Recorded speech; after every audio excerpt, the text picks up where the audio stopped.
mày ốc ấy. Sao nào ấy?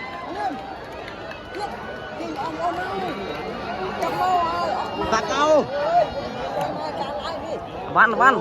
Chụp băng. Hả? Ô xí dây ta. Xí dây. Lôi à. Lôi à.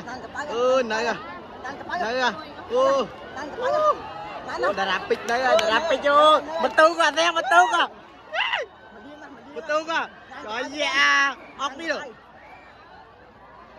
Này. Lôi ai. Ô sắp à. Lôi à. Ô lên vào.